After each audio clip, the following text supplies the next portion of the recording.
Hey guys, I'm Sean coming at you with another Infinite Magicraid video. This one is going to be day 36, Free to Succeed. Basically, what I want to go over and I want to talk to you guys about, we're kind of in a little bit of a holding pattern right now on the account. As you can see, we are currently fighting the Holy Light Parliament. This is a long battle, unfortunately, because we're already over 4 minutes. We're total turns. We're about to turn out. Unfortunately, we may actually not even make this one. But we got a plan. So I went super force heavy at the beginning. All of you guys saw that. Anyone who's been watching the Free to Succeed, you guys knew that I went force heavy right from the rip, and it caught up with me. It finally caught up with me, and now we gotta start making some educated plays here. So we're gonna go ahead and we're gonna talk about some of the educated plays that we're gonna do, why we're gonna do them, and that way you can also compare your progression to my account if you also are free to play it. Like you saw there, we lost this one. This is unfortunate. But yeah, stay tuned. Let's get more into detail about what you could be doing on your account.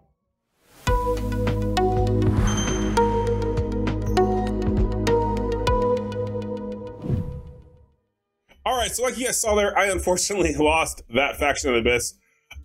This is definitely one of those, this is more of an end game. This is not the early game strategy.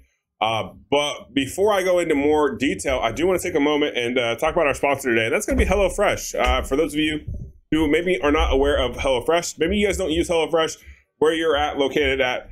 If you are in the United States of America, if you can get HelloFresh, I definitely would be advantageous for you to hit the link down below. It helps me out tremendously. As you can see here, I subscribe myself.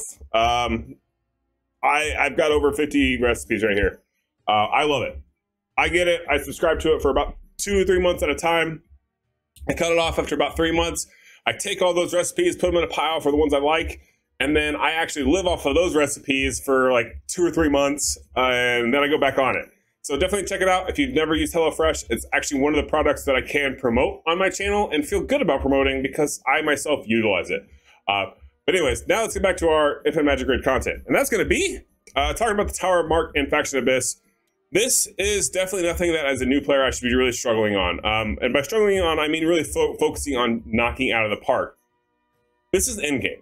Faction Abyss is going to be more of an endgame. This is not going to be simple. Obviously, a lot of us are going to be progressing Faction Abyss to get the character, right? Like that's really what we're trying to do here is we're trying to get us that Agatha.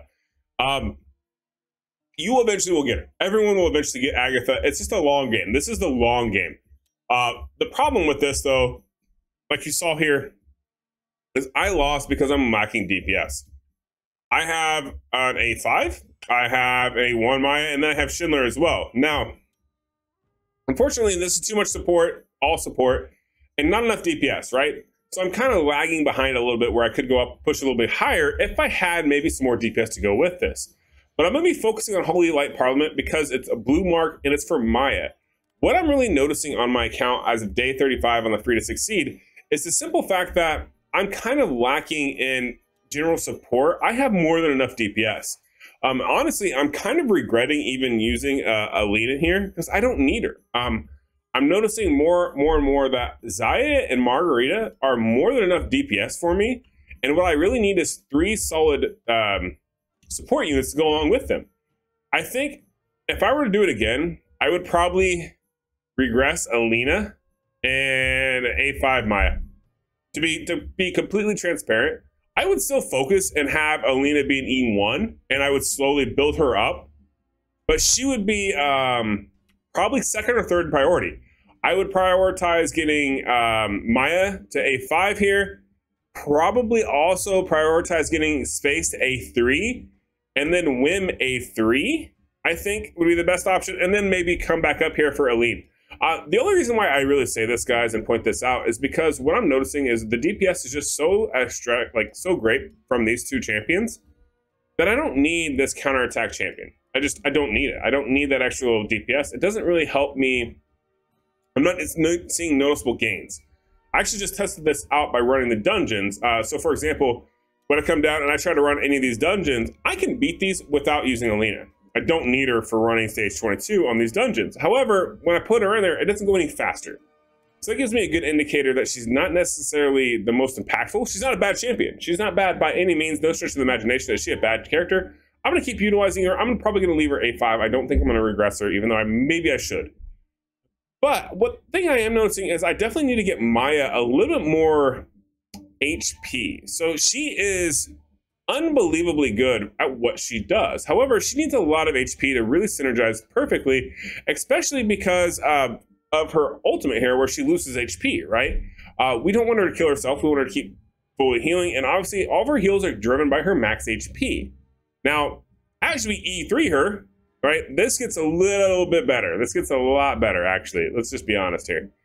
She becomes pretty cracked. And she's a healer. She's a cleanser. That's really good. And my also thought is if I get her built up, I could also maybe start prioritizing Liz, which I think in grand scheme of things, a good replacement, which would maybe be a good idea, is if I were to prioritize maybe utilizing Liz over using Alina and having maybe a Zaya, Margarita, a Liz, Maya space type team, that could be astronomical because Liz can cleanse, right? So we can get the built-in cleanse here, which would be really helpful because I die a lot from dot damage. But once again, these are all questions and really strategies that as a free-to-play player, it's not one of those things that I can really, I can't take time figuring it out. Let's be honest. It's not like if I was spending money on this account, I would totally be trying all of this. I would be buying regress potions. I would be trying them all out. I'd be seeing what makes the most difference. Right now, all I have is solid single target DPS, decent AoE DPS, and single target. I have support, support, and then I also have a counterattack bleed, but I'm not getting a whole lot of dots out of her because let's be honest, she's not. It's 30% chance to inflict a bleed, right? She does hit. She does land. She puts up her counterattack that she's supposed to. Her passive does work properly. Her ulti, yeah, by all means, she can put up some bleeds. But the problem is that she's not consistently stacking them over and over and over again. The probability for her to land them is very limited. So if I take that same thought and I apply it to even like Liz, right, who is an HP burning champion, which I think HP burning is better than bleed overall, it's still 30% chance, which is very, very low. And if you look at the rest of her kit here, it's not like she does any more dots or any more burn other than her A1. So I do feel like in my current setup, I am lacking overall DPS because maybe I'm not having enough dot damage currently, or maybe because I'm focused a little too much on direct damage with these two champions. And that's why I'm noticing that I don't really need Alina because that's just another, essentially a direct damage with very little bleeds actually getting applied just because of the nature of her kit, right? Not a bad kit, but this is what happens when you have these low percentages on placing debuffs. It's constantly going to be ever changing. It's not going to be reliable. We'll call it that way. We'll call it what it is, right? It's RNG based. When you have anything, in my opinion, under 50% on a chance to land, you're going to be very RNG based. It's going to be very, I wouldn't call it a solid plan. And I think that's where I'm struggling right now on day 35 is I got to make that solid plan. And I think Maya's it. I think taking Maya up to A3 is going to be step one. I think we take Maya up to A3, we evaluate where we're at with these champions in the lineup, and then from there we go on. I think from there, maybe we can go to space A3, get some survivability, and who knows, by that time I may have a better champion. Also, I have the option, I did pull a Taff. Taff is amazing. He is consistent. That's the thing, like, what makes Taff better than even my Alina is the fact that he's dealing 100% damage AoE, and it's guaranteed poisons. So he's consistently putting them, which is huge. I could almost make and argue the fact that I could replace Alina with Taff, and it would be a 1-to-1. No problem whatsoever. Actually, it would probably even be better. It'd probably be a better lineup for me to use Taff with guaranteed poisons, with another more poison damage with the heal built in and the cleanse, right?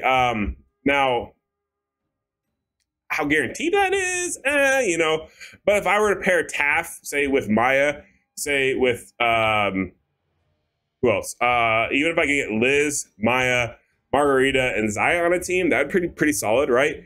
There's just a lot of options to go here. And unfortunately, as a free to play, I have too many options. I have too many variables that get played into effect here.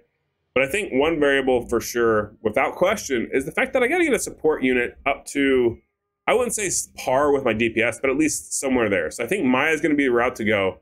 And then the reason why I also bring that up and say Maya is going to be maybe my route to go is the fact that when I go and I look at like the blue marks, right? Let's see, who do I have for blue marks?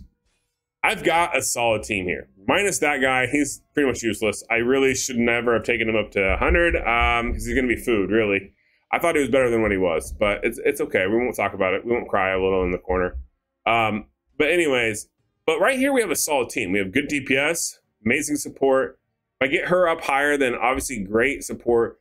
And even Hana, you can't go wrong with there either. Like, I have amazing support here, but I'm lacking one other DPS. I think I'm gonna have a better chance of getting one more DPS on the blue tower than I will being able to progress in the forest tower, because right now I do have Liz, which is superb. I have Hardak, which is good, but that leaves me with these four. And what do you notice out of this? I'm really lacking support. I'm lacking the support for this to work properly. I kind of need the healer. I need something that's going to supplement Zaya with Liz and Hardak to make this team work. Now, I could potentially bump these two up and move forward in tower, but I don't think at my state in the game, it's worth it. I think in-game, blue mark's going to be better for me because I'm going to have more options for support, and then I only need a little bit of a DPS carry. So I think that's going to be the route I go mostly, but I think what I need to really focus on the most right now is probably getting that champion, getting Maya built, and then I have to complete this campaign mode, guys. I do think I gotta at least complete it down to 10. Wherever I can go, however far I can go until I hit 1320 with the stars. Like, this is I think that's my first priority. I think this is literally priority one, beginner advice. Get all of your campaign stars up to like as high as you can and try to hit level 12 to get you that epic chance. I think that's like 100% 90, like, because the one thing I'm seeing in this game is food is so hard to come by if you are not prioritizing getting your auto drops up, because it's an idle game, right? This game isn't meant to be played all day, every day. It can be, but if you can get this to 1320, you're golden, right? Because then you can at least get an epic chance here. And it's still an idle. It's still an idle game. So that's literally idle reward. It's free rewards, playing or not playing. So you definitely want to prioritize efficiency when it comes to that, right? So I think that's going to be it. And I think for now, that's how I'm going to focus my account. I'm just going to progress. I'm going to focus on Maya. I'm going to get her to A3, and we'll reevaluate. If I get another regress potion, I may regress Alina and go with Taff. I may end up doing that. I don't know. It may not be the smartest idea, but either way, I think I could better utilize it. Different characters in A5 over Alina currently. Not that she's a bad character, but I was able to replace Holder with her, and then I found out I didn't really need Holder. So there's that. But yeah, that's gonna do it for this video. I'm really curious how everyone else is doing on their free-to-play accounts. Let me know, like, where are you at? Where are you at on your free to succeed? Leave comments down below, like, subscribe. Don't forget to hit that HelloFresh link down below on your way out. It helps me tremendously. The kickback I get from that is more than the highest viewed YouTube video I've had on my main channel. And that video got over 60,000 views. So let's just put it that way. That's a massive turnaround and kickback for myself. I greatly appreciate it. If you do sign up for HelloFresh, if you do, click my link, use my promo code. That's gonna do it for this one. I'll catch you guys tomorrow on the next one. Have a good rest of your day. Peace.